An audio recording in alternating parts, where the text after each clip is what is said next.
রোদ্দুর কোম্পানির secret agent হয়ে মৌলিকে ফলো করছিল। পিনাকির মুখে শুনে চমকে গেল মৌলি। ধারাবাহিকের শুরুতেই দেখা যাচ্ছে মৌলি বলছে আমি চোখটা খুলে দিচ্ছি। নয়নতারা তখন বলছে না না খুলো না, এটা একটা মজার খেলা, রাগ করলে হবে, নাও নাও খেলো, কানামাছি ভোঁ ভোঁ, যাকে পাবি তাকে ছো। এই বলে তো ফোনে অনিরুদ্ধর ভয়েসটা চালু করে দেয়। মৌলি তখন অনিরুদ্ধর গলাটা শুনতে পেয়ে বলছে আমি তো তোমাকে ধরতেই পারছি না। নয়নতারা তখন বলছে দেখলে তো এটা কত সুন্দর মজার খেলা, আমি তো রোজ বাণীকে নাতনি নাতনি বলি, তুমিও তো আমার নাতনি, তোমার সঙ্গেও তো আমার খেলতে ইচ্ছে করে।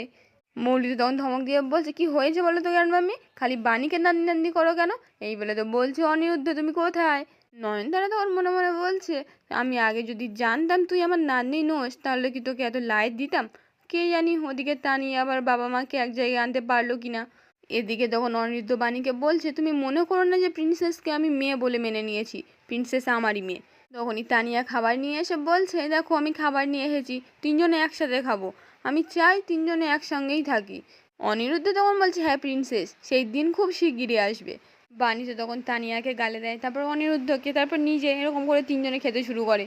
এদিকে তখন মৌলি তো চোখটা খুলে কাউকে দেখতে না পেয়ে বলছে এ কি, আমার ইচ্ছে করে চোখটা বেঁধে রাখা হয়েছিল বাণী আর অনিরুদ্ধকে দেখা করানোর জন্য, আমি নিজে গিয়ে দেখব। এই বলে তো দৌড়ে দৌড়ে চলে আসে। এসেই ঘরের আড়াল থেকে দেখে বাণী একা একা বসে বসে কাজ করছে। তখন তো তাড়াহুড়ো করে ভেতরে ঢুকে আসে। বাণী তখন মৌলিকে বলছে কি হলো, এরকম হাঁসফাঁস করে ছুটে এলে কেন, কিছু খুঁজছো? মৌলি তখন বলছে কিছু না, এগুলো তো চারিদিকে চকমক করে। বাণী তখন হাসতে হাসতে মনে মনে বলছে তুমি কি খুঁজতে এসেছিলে আমি খুব ভালো করে জানি। অন্যদিকে দেখা যায় বিক্রম তো বিদ্যুৎকে বলছে ওটা কার ডিএনএ রিপোর্ট। বিদ্যুৎ তখন বলছে ওটা আমার। বিক্রম বলছে তাহলে কেড়ে নিলে কেন, আর ডিএনএ রিপোর্টটা আবার করালে বা কেন? বিদ্যুৎ তখন নাটক করে কাঁদতে কাঁদতে বলছে আসলে আমার মায়ের সঙ্গে আমার অনেক অমিল, মা ছোটবেলায় গল্প বলতো আমাকে একটা রাজার বাড়ি থেকে তুলে নিয়ে এসছে। এই বলে তো আরও বানিয়ে বানিয়ে কথা বলতে শুরু করে। বিক্রম তখন বলছে ব্যাস, আমি আর তোমাদের গল্প শুনতে ইন্টারেস্টেড নই, চলে যাও। আর হ্যাঁ, কাল থেকে তোমরা কাজে লেগে পারো। বিদ্যুৎ আর কুয়াশা তখন বলছে হ্যাঁ স্যার, এই বলে দোকান থেকে চলে যায়। বিক্রম তখন একা একা বলছে বিদ্যুতের ফাইলে ডিএনএ রিপোর্ট কী করছে, একটা ছোট্ট নাম ছিল, কি একটা নাম, বাণী। আমার মনে হয় এই স্বামী স্ত্রী কিছু একটা জানে যেটা আমি জানি না, কিন্তু বাণীর ডিএনএ টেস্ট কেন হবে?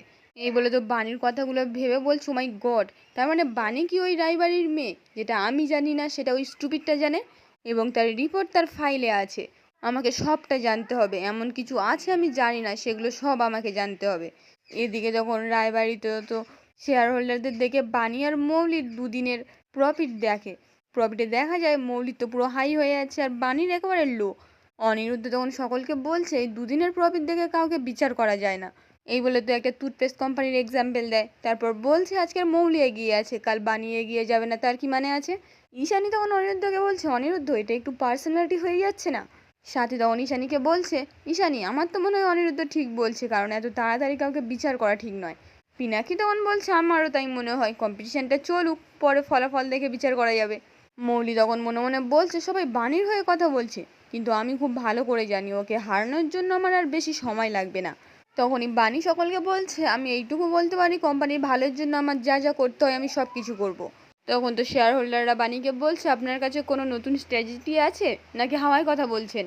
মৌলি তখন বলছে একদম ঠিক বলেছেন, কোম্পানির লাভ দেবো বললে তো আর দেওয়া যায় না, লাভ দিতে গেলে পড়াশোনা জানতে হয়, এক্সপিরিয়েন্স জানতে হয়, আর সেটা তো তোমার মধ্যে নেই, তাই না বাণী? বাণী তখন বলছে আমার কাছে একটা জিনিস আছে মৌলি, সেটার জোরে অনেক দূর আগানো যায়, সেটা হলো সদিচ্ছে। আমি বিশ্বাস করি সততার পরিশ্রম দিয়ে অনেক কিছু অর্জন করা যায়, আর সেই কারণে আরেকজন মানুষ আমায় ব্যবসায় সাহায্য করার কথা জানিয়েছেন, সে আমার সঙ্গে বিজনেস পার্টনারশিপে কাজ করবে। পিনাকি তখন বলছে কে? তখনই তো রোদ্দুর এসে বাণীর পাশে দাঁড়ায়। মৌলি তো রোদ্দুরকে দেখে চিৎকার করে বলছে এক মিনিট, যাকে তাকে এভাবে পার্টনারশিপে নেওয়া হচ্ছে কেন? ওর কি যোগ্যতা আছে? রাস্তার ধারে জুসের দোকান চালানো আর একটা বিজনেস চালানোর মধ্যে পার্থক্য আছে তো। বাণী তখন মৌলিকে বলছে ওর যোগ্যতা আছে বলেই আমি নিয়ে এসেছি, ও কয়েকদিন জুসের দোকান দিয়ে ও অনেক মানুষের ভরসা জোগাড় করেছে, আর সেটা কম মানুষই পারে। আমি চাই আমার ব্যবসার পাশে ওরও কিছু মালও বিক্রি করুক, আমার মনে হয় এতে আমাদের দুজনেরই লাভ হবে। মৌলি তখন কিছু একটা বলতে যাবে, পিনাকি তখন মৌলিকে বলছে এটা কোম্পানির রুল, শেয়ার না দিয়ে যে কোনো কাউকে পার্টনার হিসেবে নিতে পারে। এই বলে তো রোদ্দুরের পাশে দাঁড়িয়ে বলছে ঈশানী এখানে উঠে এসো, এই ব্যক্তিটা সেদিন যদি না থাকতো তাহলে আমি বেঁচে দাঁড়িয়ে থাকতে পারতাম না। ঈশানী তখন রোদ্দুরকে বলছে তার মানে তুমিই সে? রোদ্দুর তখন বলছে আমি তো আমার কর্তব্যটুকু করেছি, ঈশানী তখন রোদ্দুরের সামনে হাত জোড় করে বলছে, তুমি আজকে আমার পরিবারের জন্য যা করেছো কোনোদিন আমি ভুলতে পারবো না। এদিকে তো মৌলি প্রচণ্ড রেগে গিয়ে মনে মনে বলছে, এত সম্মান এত বিশ্বাস শুধুমাত্র এই বাণীর জন্য?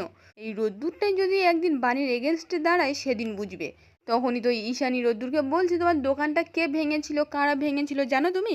রোদ্দুর তো তখন মৌলির দিকে তাকিয়ে বলছে, সেটা বলার এখন সময় আসেনি, আসলে নিশ্চয়ই জানাবো। সেদিন যদি অনিরুদ্ধ স্যার আর বাণীদি যদি না আসতো, গুন্ডারা আমার দোকান ভাঙার সাথে সাথে আমাকে কি করতো তা কে জানে। আসলে কি জানেন তো, আমার কাছে এই টাকা পয়সার থেকে আমার সব থেকে বেশি সম্মান, আর সেই সম্মান আমি বাণীদির জন্য ফিরে পেয়েছি। আমি সত্যিই কৃতজ্ঞ বাণীদির কাছে, আমাকে এরকম একটা সুযোগ দিয়েছে। বাণী তখন বলছে, তোমার মধ্যে যে সততা আর সম্মান আমি দেখেছি, আমি জানি তুমি এই দায়িত্ব খুব সুন্দর করে পালন করবে।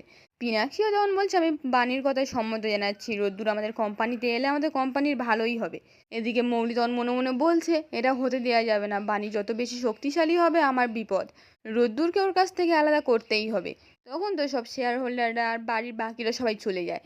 রোদ্দুর তখন অনিরুদ্ধকে বলছে, স্যার বাণীদি যেদিন আমার কাজের অফারটা করেছিল সত্যিই আমি কনফিউজ হয়ে গেছিলাম, মানে আমি ভাবছিলাম আপনাদের এত বড় কোম্পানির সঙ্গে কাজ করার যোগ্যতা কি আমার আছে? অনিরুদ্ধ তখন বলছে, তারপর? রোদ্দুর তখন বলছে, স্যার আপনিই তো আমার কনফিউশনটা দূর করে দিয়েছিলেন, বলেছিলেন সুযোগ কোনোদিন ছোট বড় হয় না, ওই জন্যই তো আমি পদক্ষেপটা নিতে পেরেছি।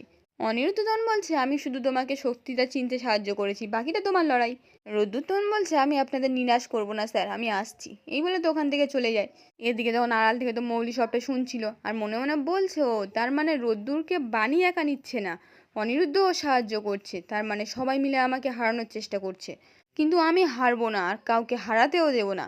আজকের পর্বটি এখানেই শেষ হয়ে যায়। কেমন লাগলো কমেন্টে জানাতে ভুলবেন না।